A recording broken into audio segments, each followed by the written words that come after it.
네, 우리가 이전 시간에 건강한 교회에 보이지 않지만 중요한 기초가 있다라는 것을 보았습니다. 자, 저번 시간에 봤던 제목들을 한번 하나씩 또 읽고 또 오늘 말씀으로 이어졌으면 좋겠습니다. 먼저 첫 번째 한번 화면을 보시면서 읽어볼까요? 시작! 건강한 교회는 하나님의 질서 안에서 모든 성도의 기도와 헌신으로 세워져 갑니다. 자, 어떤 성도입니까? 모든 성도입니까? 예, 모든 성도입니다. 교회가 건강하게 지어져 가려면 그냥 함께 가야 돼요. 무조건 함께 움직이는 겁니다. 그래서 함께 우리는 그렇게 세워져 가야 되고요. 자, 두 번째 읽습니다. 시작! 교회의 기둥은 세상의 능력이 아니라 가정과 삶 속에서 증명된 거룩한 성품입니다. 자, 건물을 비유로 들을 때 기둥이 아주 중요한데 그 기둥이 뭐냐 하면 교회 각 구성원들의 어떤 실력, 사실 우리 교회는 아닙니다만 어떤 교회들은 어떤 성도들이 실력이 있잖아요. 그러면 그 사람을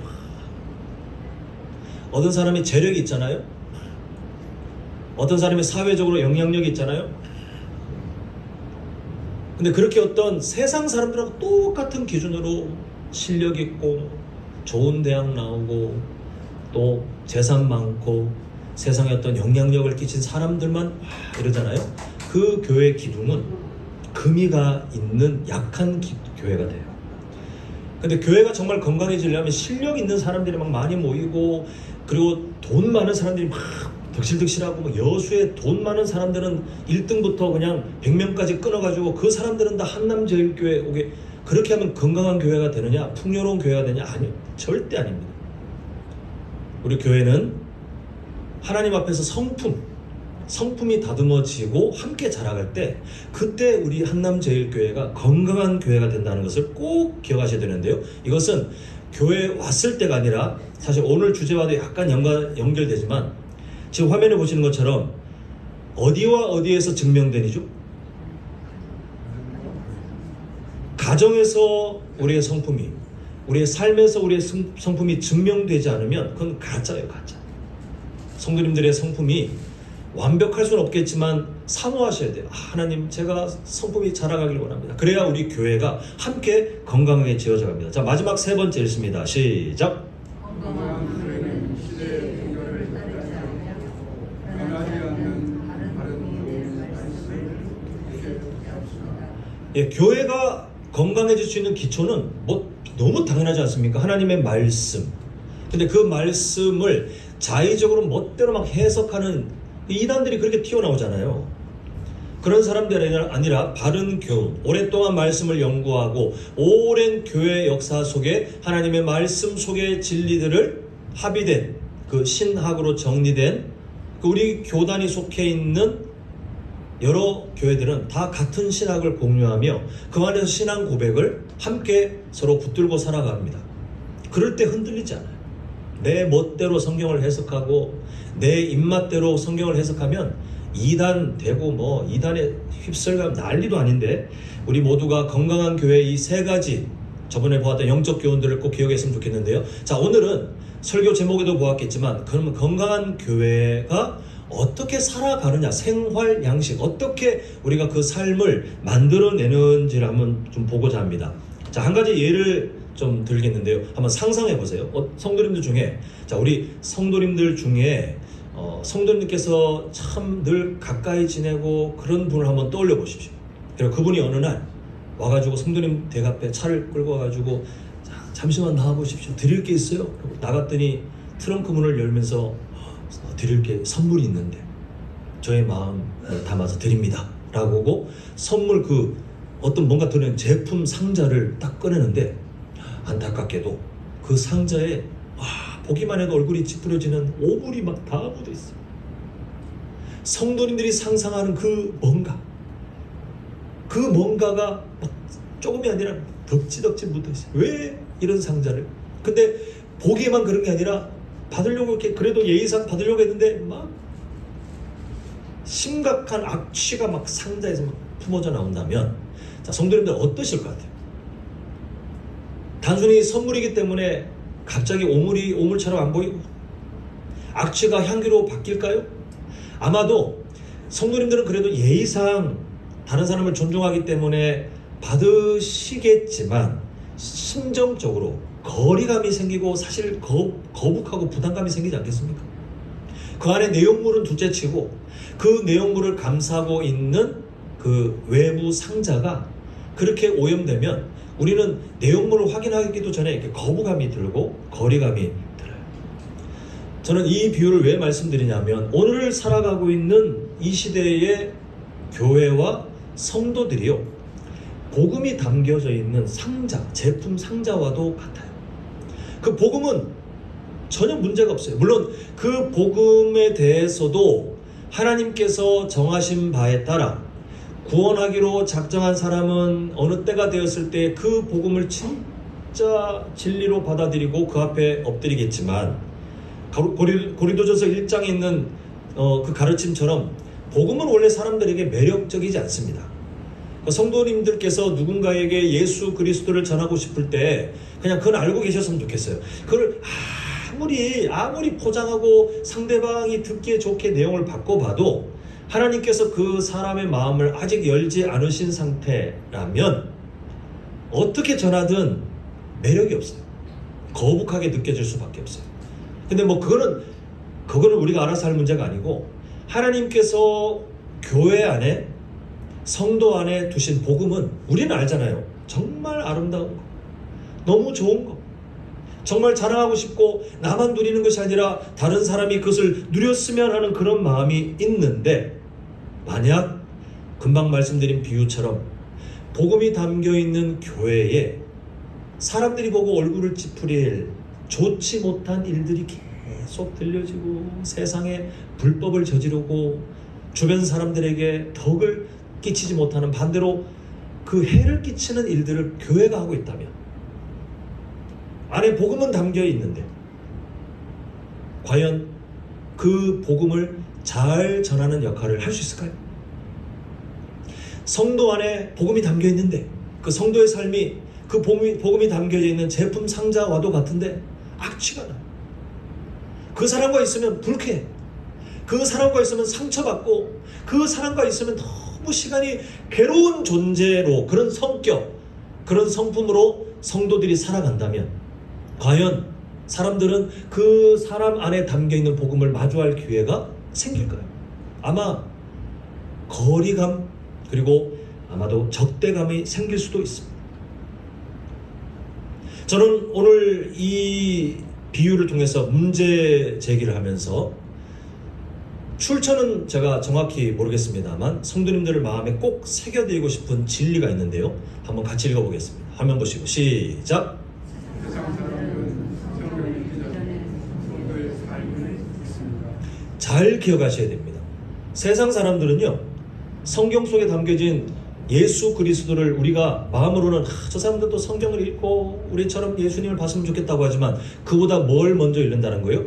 우리의 삶을 먼저 읽기 시작해요. 그 성경 곳곳에 이 진리들을 담고 있습니다.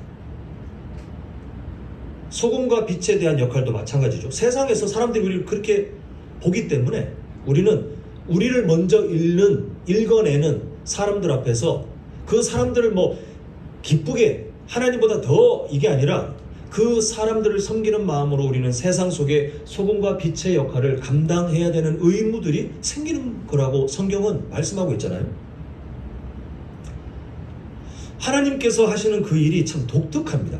하나님께서는 우리 안에 복음을 왜 담아두셨냐 하면, 우리로 인해서 교회나 우리 성도의 삶을 통해 그 우리 안에 담겨진 복음이 세상에 하나님께서 구원하기로 작정하신 그 한 영혼에게 전달되기를 분명히 바라세요. 성경 곳곳에 그런 하나님의 의중을 담아 놓으셨는데, 근데 그보다 더 독특한 하나님의 일하시는 방식을 보니까 그렇게 전달되는 것보다 더 먼저 세상 사람들이 우리의 표정을 읽게 하시고, 우리의 눈빛을 먼저 보게 하시고, 우리의 말투를 먼저 듣게 하시고, 우리의 행동들을 주목하게 먼저 하시더라는 거예요.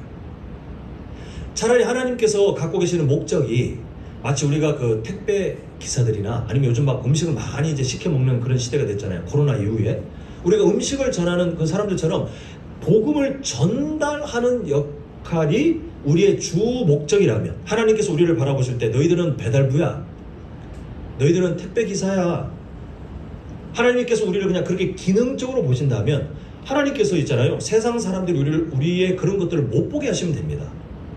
우리의 표정을 둔감하게, 우리의 말투에 대해서도 둔감하게, 아니면 오히려 더 우리의 행동을 미화시켜 볼 수 있도록 하나님이 사람들의 마음을 이렇게 바꾸시면 돼요. 그러면 우리가 복음을 전달하는 것이 아무리 서툴고 우리의 삶이 엉망이어도 잘 전달되고, 교회가 그냥 온갖 불법을 저지르고 편법을 저지르고 세상 그 지역에 있는 사람들에게 해를 끼쳐도 적당히 덮어질 거예요. 근데 하나님은 그렇게 안 하시는 이유가 있어요. 그게 뭐냐 하면 아주 중요한데요.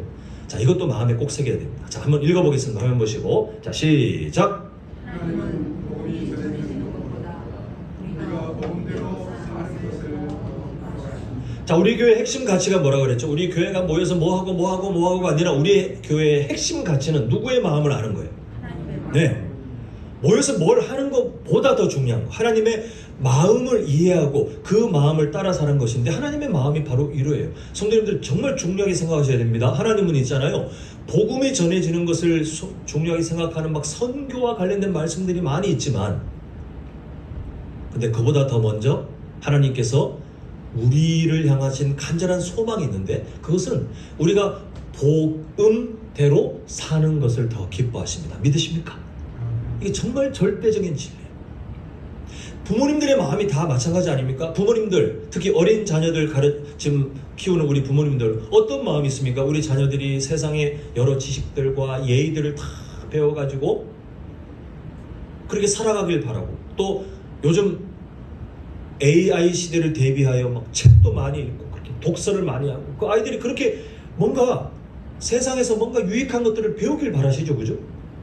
근데 그 부모님들의 마음, 그 마음보다 더 근본적인 마음을 살펴보자면, 아마 제가 질문할 때 아니요라고 하는 부모님 아무도 안 계실 거예요. 그 아이들이 그런 유익한 정보들을 갖고만 있는 사람이 아니라, 예를 들어 책을 통해서 어떤 유익한 것들을 배운, 그래도 지식만 많아, 누구랑 대화할 때 상식이 엄청 많아, 막 대화 주제가 막 멈추지 않는, 지식이 막 컬컬컬 넘치는 그런 사람보다 우리 자녀들이 세상에서 배운 좋은 것들대로 살아가는 그런 사람이 되길 더 바라고 있지 않으세요? 신앙교육으로 따지면 아이들이 막 성경 말씀들 막 수백 구절을 다 달달달달 암송해요. 성경을 막 몇 장씩 암송. 부모님들 막 신나죠. 야, 우리 애 머리 좋다. 근데 그보다 더 바라시는 건 아마도 우리 자녀들이 그 말씀대로 사는 것을 아마 더 기뻐하실 겁니다. 하나님도 똑같아요. 우리가 복음을 알고 우리 교회가 복음을 전하는 통로, 우리 성도님들의 삶이 복음이 담겨진 그 제품 상자처럼 다른 사람들에게 그렇게 전달되는 그 기능을 잘 하길 바라시는 게 맞지만, 그보다 더 하나님께서 간절하게 원하시는 것은 우리를 사랑하는 부모님, 그 아버지의 마음으로 우리가 복음대로 사는 것, 복음에 합당한 삶을 배워가는 것을 더 기뻐하신다는 사실입니다. 그런 의미로 볼 때 우리 교회는요, 우리 성도는요, 우리 성도님들은요, 절대 오물이 묻어있는 상자가 아니어야 되겠어요. 악취가 나는 그런 상자의 삶을 우리는 절대 살면 안 되겠습니다. 오히려 하나님의 그 마음처럼 복음에 합당한 삶을 배워서 이 세상 속에 다른 사람을 감동시키고 소금과 빛의 사명을 감당하는 그런 교회, 그런 성도들로 우리는 꼭 성장해야 되겠습니다. 그게 바로 건강한 교회의 모습이거든요. 오늘 함께 세 가지 영적 교훈을 통해서 함께 살펴보고자 하는데요. 자, 첫 번째 제목입니다. 함께 읽겠습니다. 시작. 바른 믿음은?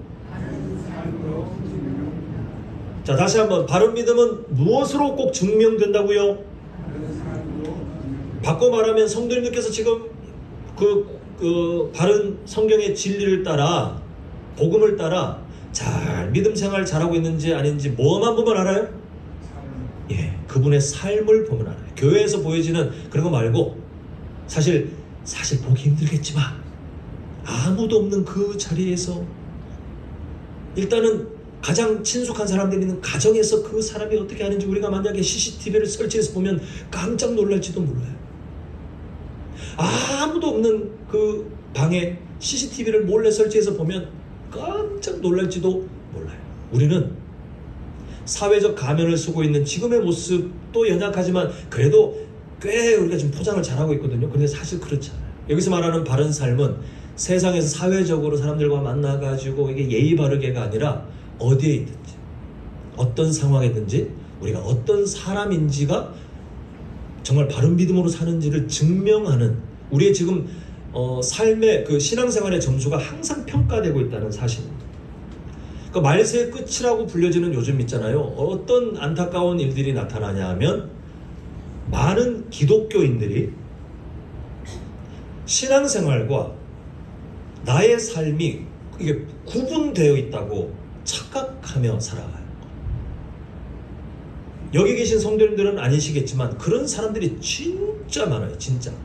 그 어린아이들, 뭐 유치원생들 요즘 요런 시기의 아이들 보면 역할놀이를 합니다. 모이면 네가 아빠해, 내가 엄마 하고 너는 아기해 이렇게 역할놀이를 해요. 아니면 뭐 너는 의사해, 나는 환자하고 우리 놀았으니까 이제 내가 의사하고 네가 환자해. 이게 역할놀이를 즐겨한단 말이죠. 근데 그 아이들이 역할놀이를 한 다음에 1년 내내 그게 심취해가지고 나는 여전히 의사인 것 같고 나는 환자인 것 같고 그렇게 안 살아요. 언제 그 역할이 끝납니까? 뭐가 끝날 때? 놀이가 끝날 때. 그 다음에는 다시 자신의 현실로 돌아오는 거죠. 근데 신앙생활을 그렇게 하는 사람들이 있어요. 역할놀이를 하는 것처럼 교회 문에 들어오면 이제 기독교인이.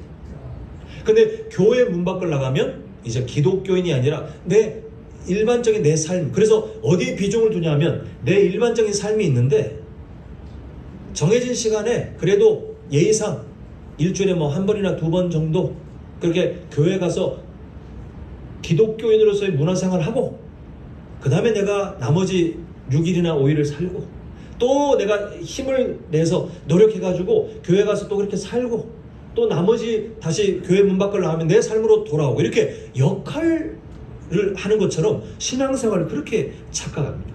근데 성경은요 믿음과 실제 삶이 분리될 수 없다라고 가르칩니다. 자, 오늘 본문 1절을 보시면 오직 너는 바른 교훈에 합당한 것을 말하여 라고 말하는데요, 우리 저번에 오늘 디도서 2장을 보고 있는데 디도서 1장에 거짓 교사들에 대한 경고가 나왔습니다. 사람들을 미혹하는 그러니까 하나님의 말씀 사도들로부터 쭉 이어져 오고 있는 바른 복음과 예수 그리스도의 가르침이 있는데 아까 제가 처음에 언급한 것처럼 지 멋대로 성경을 대충 해석해가지고 이상한 신학을 만들면서 사람들을 미혹하는 거짓 교사들이 오늘날도 있지만 그때 또 교회 역사랑 항상 같이 있었다는 거죠. 자, 여기에 대한 경고가 디도서 1장 16절. 그들이 하나님을 시인하나 뭐로는 한다고요? 네. 잘 보십시오. 하나님을 시인하나.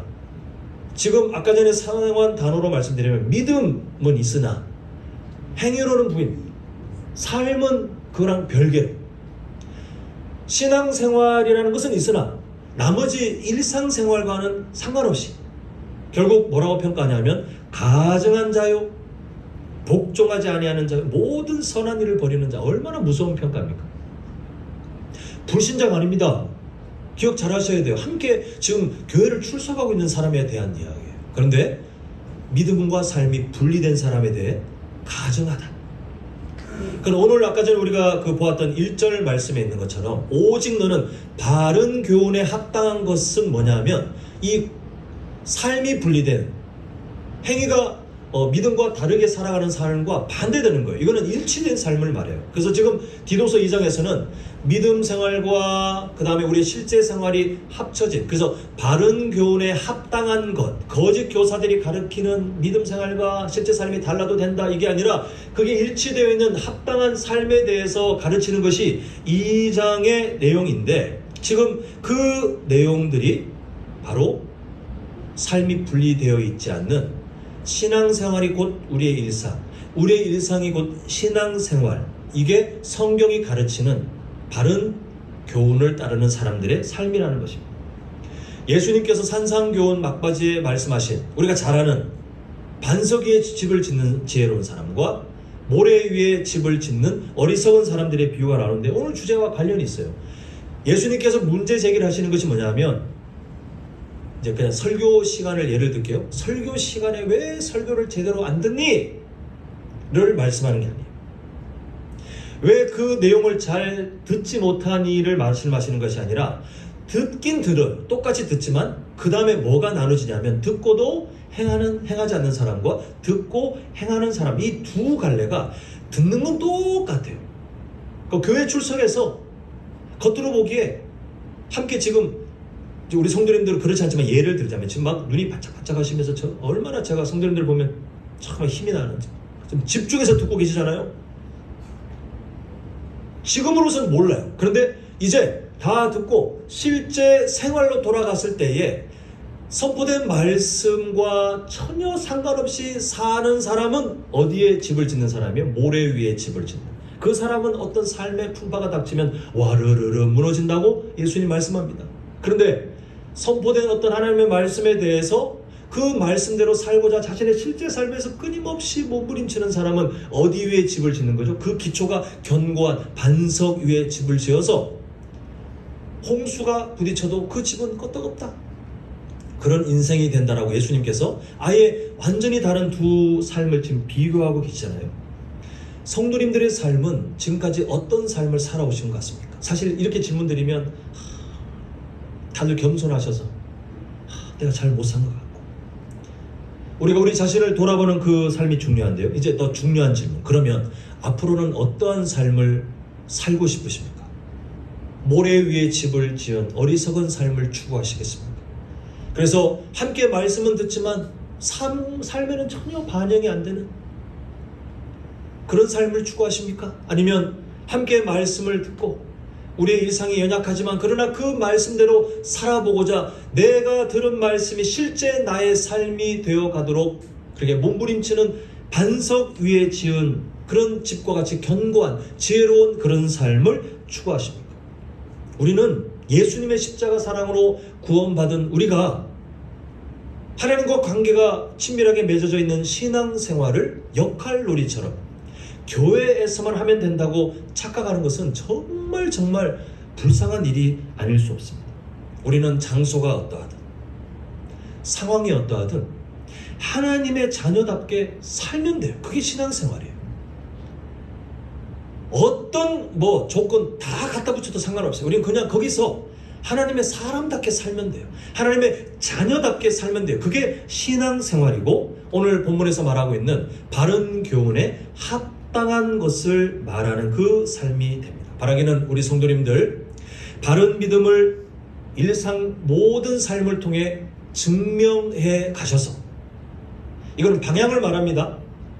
점수를 딱 정해놓고 이 커트라인을 넘어가느냐 마느냐를 말하는 것이 아니라 우리의 방향을 말하는데, 내 일상 속에 내가 정말 예수님을 믿는 그 믿음을 나의 바른 삶의 태도로 증명하고자 몸부림치는 우리 모든 삶이 되셔서 하나님을 기쁘시게 하고, 또 다른 사람들에게 우리가 복음을 전달할 수 있는 좋은 상자의 역할, 그 귀한 사명을 잘 감당하는 우리 모두가 되시기를 간절히 소망합니다. 자, 두 번째 제목 함께 읽겠습니다. 시작. 모든 세대가 각자의 삶에서 다른 삶을 살아내야. 자, 디도서 2장을 보면요, 뭘 하나 발견할 수 있냐면 복음이 담겨져 있는 제품 상자의 역할을 교회가 감당해야 할 때에 특출난 한 명 아니면 몇 명의 사람들이 막 활개치고 담임을 통해서 그 사람들 때문에 한남제일교회가 이 세상 속에서 복음이 담겨있는 그래도 괜찮은 어떤 제품 상자의 역할을 할 수 있다라고 말하지 않습니다. 우리 교회가 복음이 담겨진 좋은 상자의 역할을 감당하려면 함께 가야 돼요. 함께.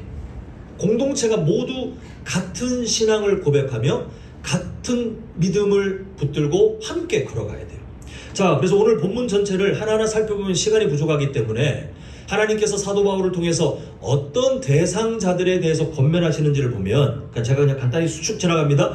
2절에서는 어른 남성들에게, 3절, 4절에서는 어른 여성들에게, 또 4절과 8절까지는 젊은 세대들에게, 그리고 9절과 10절에서는 그 시대 상황을 반영해서 종으로 살아가는 이들에게 바른 삶, 그 믿음을 통해서 증명되는 바른 삶을 권면하고 있어요.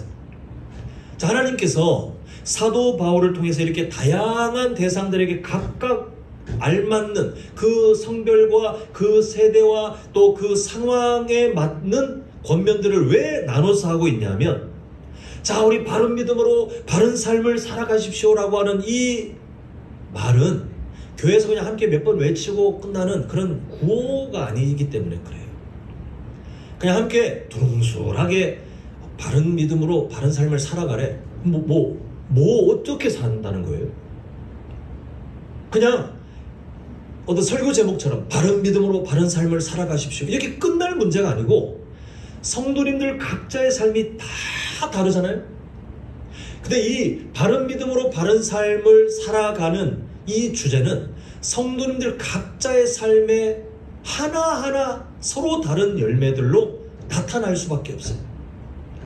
그냥 통틀어 가지고 자, 이번 주는 이렇게 살아갑시다, 간단하게 말할 문제가 아니라, 저는 제 삶을, 또 성도님들 각자의 삶에서는 또 각자의 삶에 맞게, 그럼 내가 바른 믿음으로 살기에 어떻게 내가 바른 삶을 살아내지?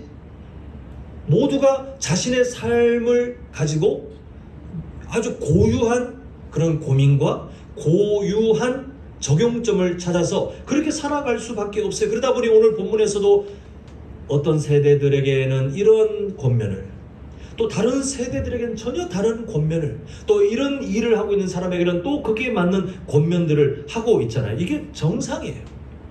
자, 한번 예를 들어보겠습니다. 이게 왜 그렇게 되는지. 우리 교회를 예를 들어보자면, 우리 믿음의 선배님들 보면 남성 성도들로 모여진 시몬 마을에서 나눠지는 대화의 주제와, 그리고 같은 연배를 갖고 있지만 여성 성도님들이 모여 계시는 안나 마을, 로이스 마을의 대화 주제가 같을까요? 다를까요? 달라요. 섞어서 함께 모임을 하잖아요. 그러면 대화 주제를 찾아내기가 사실은 많은 노력이 필요해요. 근데 시몬 마을에 비슷한 연배에 계신 분들은 뭔가 얘기 물꼬가 트이면 뭐 서로 공감하고, 막 남자들이 막 옛날 군대 얘기하고, 뭐 내가 예전에 이런 일을 했었고, 우리 자녀들이 이렇게 뭐 대화 주제들이 오가면 막 그게 물려가지고, 그렇게 세상에서 내가 남자로 살며 또 남편으로 살며 아버지로 살며 할아버지로 살고 있는 그 주제들과 함께 공감대를 형성하지만, 비슷한 연배를 살고 있는 안나 마을, 로이스 마을에 그분들과는 다른 적용점들을 찾아내요. 말씀을 통해서 적용할 때도 달라요. 적용점들이 다를 수밖에 없어요. 자, 그러면 성별만 다르냐? 한번 극단적인 예로, 우리 시몬 마을과 로이스 마을, 안나 마을, 우리 믿음의 선배님들 아닙니까? 근데 가장 어린 주일학교 아이들, 뭐 청년들부터 낀다 할지라도 그 자녀, 손주들 세대 아닙니까? 그 손주들 세대들과 같은 말씀을 만나도 적용점이 달라요. 같을 수가 없어요. 그러다 보니 교회에서 자, 믿음의 바른 믿음을 따라 각자 우리 바른 삶을 살아냅시다 할 때 그냥 대충 비슷하게가 아니라 서로 다른 적용점들, 다양한 하나님 말씀 앞에서의 고민들이 나타날 수밖에 없다라는 것입니다. 저는 이 공동체의 원리, 함께 공동체로 만났는데 서로의 삶이 다 달라요. 그런데 또 하나의 특장점, 서로의 삶이 다르고 또 함께 공동체로 만났는데 그 안에 비슷한 공통점과 비슷한 그 어떤 문화, 비슷한 시대를 공유하는 사람들과는 또 함께 대화가 이루어집니다. 우리 교회의 마을 모임 제도가 바로 그거예요. 그냥 뭐 어차피 내 삶이나 저 사람 삶이나 서로 다르니까 우리 뭐 대화도 하지 말고 그냥 알아서 살아갑시다. 알아서 살다가 나중에 천국에서 만나면 뭐 그 사람 살아서 천국에서 만난 거고, 아니면 뭐 지옥 갔나 보지. 이게 아니라 서로 각자의 고유한 삶을 살아가고 있지만, 그런데 성별의 차이보다는 같은 성별끼리, 완전히 다른 세대의 차이보다는 비슷한 세대끼리 함께 만나서 믿음의 동역자들과의 대화가 이루어지는 거예요. 그리고 그냥 수다 떠는 대화가 아니라 어떻게 내가 바른 믿음으로 이번 한 주 동안 바른 삶을 살기 위해서 그렇게 힘썼는지, 어떤 것을 실패했는지 그 얘기를 하면 비슷한 시대를 살고 비슷한 문화를 알기 때문에 공감하며 위로합니다. 함께 기도 제목을 나눌 때도 다 그 마음에 동참. 때로는 어떤 사람이 제가 이번에 이랬는데요, 이렇게 살았더니 얼마나 하나님께서 힘을 주시는지, 그러면 그렇게 살지 못하고 있는 분들이 그것을 보고 도전을 받아요. 그래, 저분도 나랑 비슷한 상황이 있는데 저렇게 사시는데 나도 이번 주에 그런 기도 제목을 가져야 되겠다. 이게 교회를 건강하게 만드는 공동체의 원리예요. 서로 다르지만 함께 만나 있고, 또 함께 만나 있는데 뭐 그 안에서 개별로 나눠지는 게 아니라 또 비슷한 삶을 공유하는 사람들끼리 함께 만나서 함께 하나님의 그 은혜들을 나누는 삶. 이렇게 마을 모임과 같은 소그룹 모임을 통해서 같은 시대와 같은 삶을 공유하는 동역자들을 만나서 우리가 삶을 나누잖아요. 그러면 매 주마다 뭐가 일어나냐 하면, 자, 오늘 우리 주제는 그거 아닙니까? 복음이 담겨진 좋은 제품 상자와 같은 삶을 우리가 살아야 되는데 그 사명을 매 순간 확인하는 거예요. 동역자들을 통해 확인하고, 동역자들을 통해서 위로받고, 동역자들에게 또한 선한 영향력을 끼치면서 그렇게 그 소그룹 모임을 통해서 재확인이 일어나면 이제 그분들은 이제 흩어질 때 어떻게 되냐 하면 복음이 담겨진 좋은 제품 상자로 살기 위해서 각자의 가정, 각자의 일터, 각자의 삶의 모습으로 파송이 되어 또 그렇게 다시 만날 때까지 열심히 살다가, 때로는 실패하겠지만 그렇게 함께 살다가 다시 만나서 동역자의 심정으로 또 함께 은혜를 나누고, 또 다음 주에 파송받고, 또 다시 만나고, 이게 계속 반복되며 우리는 뭐가 일어나냐면 저를 따라합니다. 영적 성장을 누립니다. 영적 성장을 누립니다. 그거 아니면 우리는 못 자라요. 그저 내가 개인화된 사람으로 한남조일교회를 출석하는 것으로 성장은 안 됩니다. 멈추게 되어 있어요. 이게 교회의 원리예요. 아니면 친밀한, 그냥 우리끼리 친교 있죠. 친해. 그냥 엄청 친해요. 근데 그 친함으로도 성장이 안 일어나요. 교회는 반드시 아까 말씀드린 그 공동체의 원리를 따라 서로 다 다른 각자의 고유한 삶이 있지만 한 교회 안에 만나서, 그리고 비슷한 삶을 공유하는 사람들과 하나님의 말씀들을 나누고 그 삶에 서로 도전받고 그렇게 서로 격려하며 믿음의 동력자들로 한 걸음 한 걸음 걸어나갈, 그때 우리는 성장하게 되어 있어요. 저는 성도님들이 이 하나님의 통치 원리를 잊지 않으셨으면 좋겠습니다. 잠시 지금 하반기 사역 준비 기간으로 우리가 공식적으로는 뭐 전도회나 마을 모임이 일어나고 있지 않지만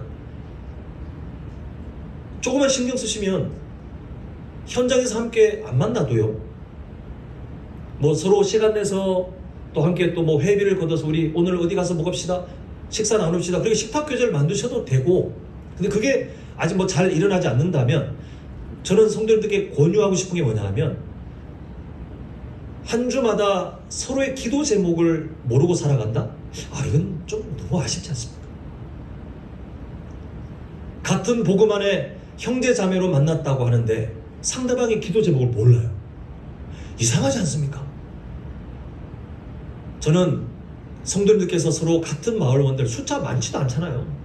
뭐 시몬 마을은 참 죄송하게도 약간 좀 거대한 집단이 되어 계시긴 하지만 나중에 참 하나님이 은혜 주셔서 또 그 안에도 이렇게 분립이 될 수 있는 그 날이 빨리 왔으면 좋겠지만, 다른 마을 모임들은 나눔하기 정말 딱 좋거든요. 서로 함께 삶을 나누기 너무 좋거든요. 지금 현재 마을장님, 이제 9월에 다시 그 섬김이 이어지겠지만 지금 현재 마을장님이 중심이 돼서 서로의 기도 제목을 나눌 수 있다면 얼마나 좋습니까? 충분히 핸드폰을 활용할 수 있는 분들은 그 단체 톡을 만들어서 나눌 수 있고, 아니면 우리 믿음의 선배님들은 뭐 전화 충분히 할 수 있잖아요. 전화해가지고 기도 제목이 뭐요? 그럼 서툴더라도 나 이거 기도해 주시오. 그러면 그 삶을 붙들고 살아갈 때 하나님이 얼마나 기뻐하시겠어요. 그렇게 다 각자가 그 세대별로, 오늘 2장의 내용이 그거 아닙니까? 각자가 서로 다른 삶을 살지만 그러나 그 세대별로 하나님이 고유한 권면들을 계속 주는 것처럼 그렇게 믿음의 동력자들과 함께 그 바른 삶을 살아가기 위해서 서로 격려하고 기도로 도와주고 함께 손을 잡고 동행하는 그 삶이 하나님이 기뻐하시는 공동체의 모습이고, 그럴 때 있잖아요, 우리가 서서히 자라가며 이 세상 속에 복음이 담겨진 정말 괜찮은 상자의 사명을 감당하면서 나도 모르게 어느 순간 우리 교회가 이 지역사회에 좋은 소식이 흘러가, 나도 모르게 그렇게 변화된 내 삶을 통해 내 주변 사람들이 예수 그리스도의 그 복음을 마주할 기회들이 열려지기 시작하는 거예요. 복합적인 하나님의 역사가 나타나게 됩니다. 바라기는 우리 성도님들의 삶을 통해 역사하시는 그 하나님의 고유한 은혜들, 그 은혜를 통해서 우리 모두가 각자의 삶 가운데 바른 삶을 살아가시되, 그러나 하나님께서 붙여주신 같은 시대를 공유하고 같은 문화를 알고 있는 우리의 마을원들, 믿음의 동력자들과 그 삶을 서로 나눔을 통해 함께 성장하게 가는 우리 모두가 될 수 있기를 간절히 축원합니다. 자, 마지막 세 번째 제목을 함께 읽겠습니다. 시작. 바른 삶은 하나님의 은혜로 훈련되어야 합니다. 저는 성도님들의 마음을 편하게 해드리고 싶어요.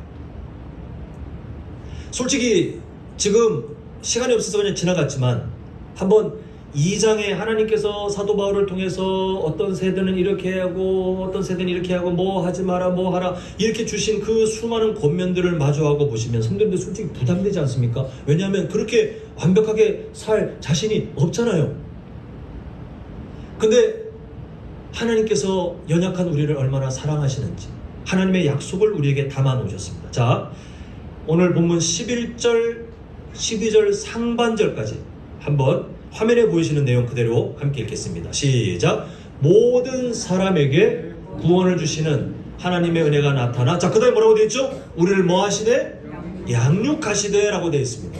자, 성도님들, 우리가 하나님의 말씀에 순종하고자 몸부림치는 그 사명, 당연한 의무는 감당하셔야 됩니다. 그런데 내가 뭔가를 잘해서 성장한다? 그는 아예 포기하세요. 성도님들께서 뭔가를 이뤄낼 만큼 잘 살 수도 없고요. 우리가 아무리 잘해도 우리의 힘으로 뭘 이룰 수 없는 연약한 존재예요. 그래서 하나님께서는 아예 우리에게 말씀을 통해서 모든 사람에게, 여기서 말하는 모든 사람은 구원하기로 작정한 사람들을 말씀하는데요, 모든 사람에게 구원을 주시는 하나님의 은혜가 우리에게 나타나서 우리를 어떻게 하시는 것이 약속입니까? 양육하세요. 저는 하나님의 사랑을 성도님들께서 잊지 않으셨으면 좋겠습니다. 제가 신앙생활의 바른 동기, 나를 구원하신 그 하나님, 아빠 되신 하나님에 대한 감사로 우리가 살아가야 된다고 그렇게 말씀드리지만, 종종 가끔 보면 자꾸만 하나님 앞에 뭔가 눈치 보고 하나님께서 나를 감시하는 것 같고 뭔가 평가해가지고 언제나 벌을 내릴 그런 하나님으로 그렇게 오해하시는 분들이 가끔 보여요. 너무 속상해요. 하나님은 성경을 쥐어짜면 막 심판, 징계, 경고, 이게 아니라 사랑 막 사랑이 막 쏟아지는 그런 하나님으로 우리에게 말씀을 주셨는데, 자꾸만 하나님 앞에 그렇게 딱딱한 경직된 관계로 살아가려고 아니면 살아가고 계시는 분들이 보일 때 참 안타까워요. 여기서도 이 짧은 본문에서도 하나님의 사랑이 안 보이십니까? 우리가 연약하기 때문에 그 앞에 막 이렇게 하고 저렇게 하고 이렇게 하지 말고 막 수많은, 어찌 보면 율법과도 같은, 근데 사실 그게 율법이 아니거든요. 복음에 합당한 삶의 모습, 그 방향을 권면하신 다음에 우리가 기가 죽을까봐, 근데 하나님의 은혜가 나타나 너희들 양육하고 계시다, 이걸 말씀하고 계십니다. 너희들이 뭔가를 이뤄내서 그걸 다 지키면 실적을 따라 너희들에게 복을 주시, 이게 아니라 하나님께서 다 방향을 가르치신 다음에 그 다음에 하시는 말씀이 은혜가 너희들을 키우고 있다. 하나님의 은혜가, 여기서 양육이라는 그 번역된 그 헬라어는요, 어떤 의미냐면 운동선수들 옆에 개인 코치가 붙어가지고 가르치는, 그때 당시에 그 단어예요. 그때 당시 유명한 운동선수 옆에 유능한 개인 트레이너가 붙어가지고 그 사람의 자세를 보고 그 사람의 지금 어떤 생활 습관도 다 보면서 가장 잘 살아갈 수 있도록 돕는 코치. 근데 하나님이 양육하시되가 그 의미예요. 우리 옆에 개인 코치처럼 붙어가지고 우리를 자라게 하시고 우리를 때로는 멈추게도 하시고 우리를 가게도 하시고, 근데 그 모든 것이 뭐냐 하면 우리에게 숙제로 던져놓은 것이 아니라 하나님의 은혜가 나타나 우리를 양육하시는데, 자, 그 뒤에 멈췄던 12절 나머지 말씀 보십시오. 보면 경건하지 않은 것과 이 세상 정욕을 다 버리고, 얼마나 이거 안 되는 일입니까? 우리 잘 안 되지 않습니까, 솔직히? 그런데 하나님께서 우리를 양육하시는 것을 통해서 이렇게 되어갈 거래요. 얼마나 감사한지. 또 그 뒤에 있는 말씀, 신중함과 의로움과 경건함을 가지고 이 세상에 살아가는 거. 와, 우리가 이 세상 속에 섞여 살면서 신중함과 의로움과 경건함을 가진 사람으로 우리가 세상 사람들과 마주하면 솔직히 성도님들 때문에 하다못해 복음은 몰라도 한남교회 한번 가볼까? 이렇게 마음이 감동되는 사람들이 안 생기겠습니까? 어려운 일이잖아요. 그런데 얼마나 감사한지 하나님의 은혜가 나타나 우리를 양육하시면 이 삶으로 자라간대요. 내가 살려고 막 아둥바둥 하나님 앞에서 평가받는 것처럼 막 눈치 보는 게 아니라 우리를 그렇게 키워가신답니다, 하나님께서. 그러므로 성도님들, 포기하지도 마시고 나의 어떤 행위로 뭔가를 이루고 있다고 착각도 하지 마시고 그저 매일마다 겸손한 심정으로 하나님, 저는 아무것도 할 수 없지만 오늘도 나의 마음을 붙드셔서, 자, 여기서 중간 퀴즈 나갑니다. 우리가 상반기 때 배웠던 위를 향하는 기도, 안을 향하는 기도, 밖을 향하는 기도 중에 이 기도는 어디에 속할까요? 하나님, 나의 마음을 만지셔서 하나님께서 기뻐하시는 사람으로 변화되게 하시고, 하나님, 나를 양육하셔서 은혜로 나타나 나를 양육하셔서 지금 12절 그것처럼 경건하지 않은 것과 이 세상의 정욕을 버릴 수 있게 도와주시옵시고, 신중함과 의로움과 경건함으로 이 세상 속에 바른 믿음의 삶을 살게 도와주시옵소서라고 기도한다면, 자, 위를 향하는 기도와 안을 향하는 기도와 밖을 향하는 기도 중 어디에 속합니까? 예, 중간고사 합격하셨어요. 그런 기도 제목이 없던 사람이 이런 말씀을 통해 도전받고 하나님, 내 삶을 그렇게 도와주십시오라고 매일마다 살아가면 하나님이 우리를 안 도와주실까요? 거기서부터 우리 삶의 변화가 시작됩니다. 내 삶을 인정하고 하나님 앞에 맡기는 것. 그저 우리가 맨날 그냥 듣기 좋은 말로 예수님의 성품을 담고 싶어요, 변화되게 해주세요, 매일마다 그런 기도 제목을 엎드리셔야 됩니다. 1년 동안 가끔씩이 아니라 매일마다, 매 순간마다 하나님, 내 마음을 도와주십시오. 우리 그렇게 해야 겨우 살아가요.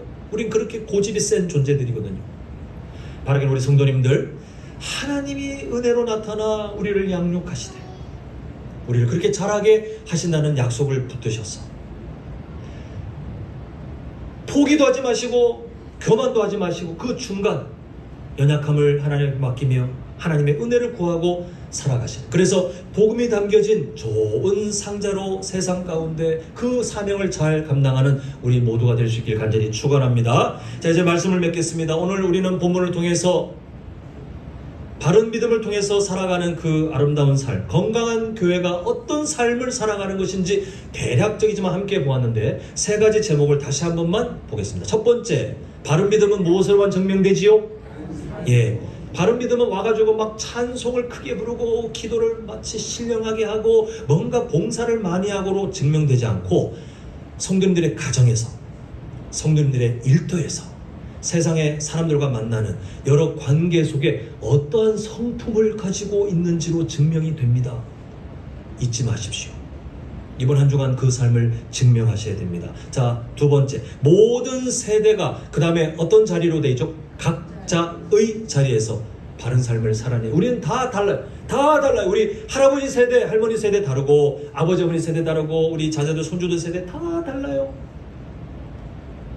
획일화가 될 수 없어요. 우리는 다 고유한 우리의 삶 가운데 하나님이 주시는 도전을 따라 살아가요. 그러나 대략적인 방향은 같고 또 그 안에서 아까 말씀드린 마을 모임처럼 같은 시대, 같은 문화를 공유하는 사람들과 우리는 동역자 심정으로 서로를 격려하고 서로를 기도로 도와주고 함께 도전하며 그렇게 함께 살아가다가 나중에 어디에서 만나는 겁니까? 천국에서 그 동역자들과 반갑게 만나는 거예요. 우리 동시에 천국 가지는 않을 거니까요. 그게 교회, 건강한 교회를 만드는 비결입니다. 자, 마지막 세 번째, 금방 본 것처럼 마음 자유하십시오. 내가 뭔가를 만들어서 하나님께 점수를 받는 것이 아니라 그냥 하나님께 은혜를 구하는 거예요. 하나님의 은혜가 나를 양육하신다고 약속하셨잖아요. 하나님, 오늘도 내 삶을 만져주시옵소서. 우리는 그렇게 살아가면 우리를 도우시는 성령께서 성도님들의 예상보다 더 풍성한 은혜로 우리를 만져주실 것입니다. 앞에서 말씀드린 그 진리를 잊지 마십시오. 성도님들의 입을 통해 전해지는 복음보다 사람들은 성도님들의 표정, 눈빛, 말투, 행동을 먼저 보게 됩니다. 참 부끄럽죠. 그리고 참 부담이 됩니다. 그런데 우리에게는 그 방향, 하나님이 나에게 복음이 담겨진 그런 좋은 상자가 되어 가기를, 그게 하나님의 꿈이에요. 이게 전달되는 거 이전에 더 중요한 꿈이라고 합니다. 자, 그래서 우리는 이러한 기도 제목을 꼭 마음에 담아야 돼요. 자, 화면을 보시고 앞으로 평생 동안 이 기도 제목을 잊지 마셔야 됩니다. 읽습니다. 시작. 세상이 내 삶에서 복음을 보게 하소서. 참 무거운 주제지만 근데 하나님께서 바라시는 마음이니까 우리가 한 걸음 더 나가는 거예요. 하나님, 이 세상이 내 삶에서 복음을 보게 하여 주시옵소서. 그럼 하나님께서 뭐가 필요한지를 도우실 것입니다. 자, 그러면 우리 동역자들을 함께 축복할 때 저를 따라합니다. 서로 한번 보세요. 제가 말씀을 알려드릴게요. 그대로 따라하시면 됩니다. 서로 보시면서 가까이 계시면 한번 손도 잡아주시면서 자, 저를 따라합니다.